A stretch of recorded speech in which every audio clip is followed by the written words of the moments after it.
Oh, good. We're off. All right. This is Sherry Truhlar with Red Apple Auctions. Thank you for joining me today, where I'm going to be giving you a tip on how you can improve your checkout process at the benefit auction. Now, many of my clients will tell me that one of the struggles they have is that they can't read the writing of the bidders. So when the silent auction bid sheets go to the checkout area, they have trouble identifying the bid number or to know who won the item.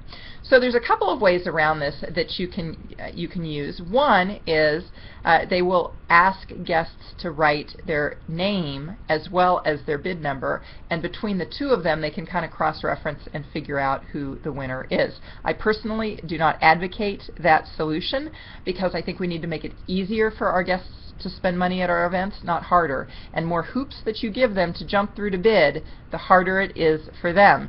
So if you're requiring them to put their name and their number, it takes more time. I don't think that's a great solution.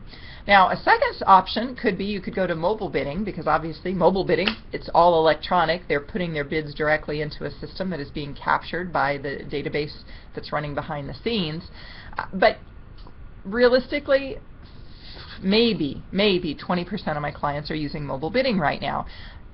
So in the foreseeable future, we're going to still see a lot of people use paper bid sheets. So again, we get back to this question of how can we make it easy for our guests and yet make it easy for our checkout team to identify who won an item. So as an example of example of what you might be able to do in your auction, this is an event that I checked into recently. I was not on the guest list, so I was given one of the extra walk-in registration packets.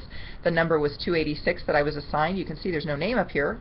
If I had been registered, then my name would be up there, but it isn't. So then they assigned me table 30, which is very faint. You probably can't see that in the camera, but that's up there as well. And when I pull out the contents, there are three things inside the envelope. Number one is a bid number, 286. I really like that bid number. I have an old video on bid numbers and bid paddles. I need to update that because it was my first video I ever did, and I think I can do better now. The other thing I got was a program. Okay, it's got all the information in it.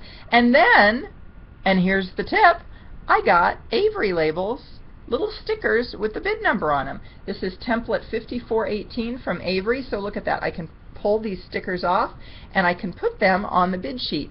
Now, this event that I worked used computers.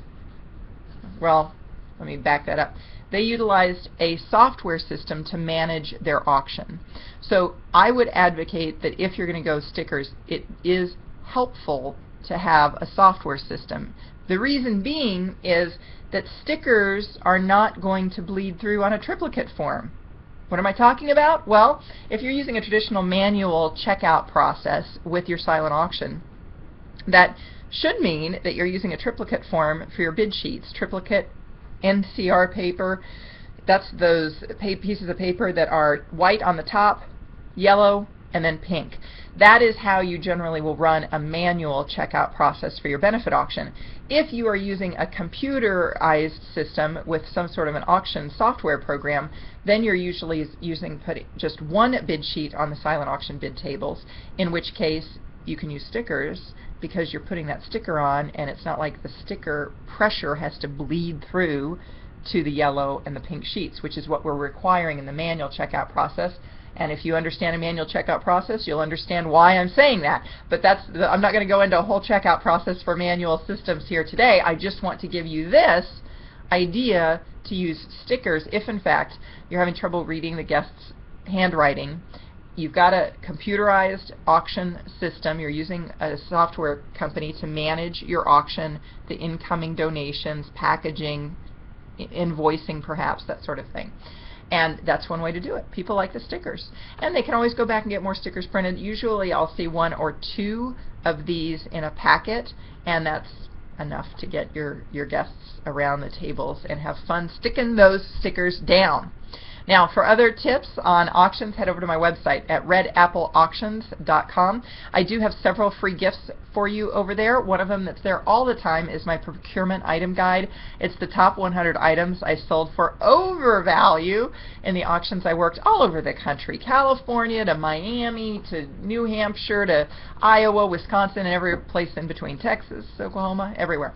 So you can head over there, get that, and check out some of those great items that we're seeing all over the country, and bring that to your next procurement meeting to inspire some ideas.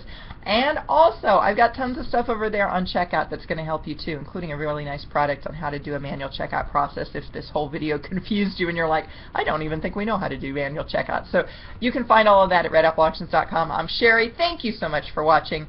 As always, good luck to you in your benefit auction.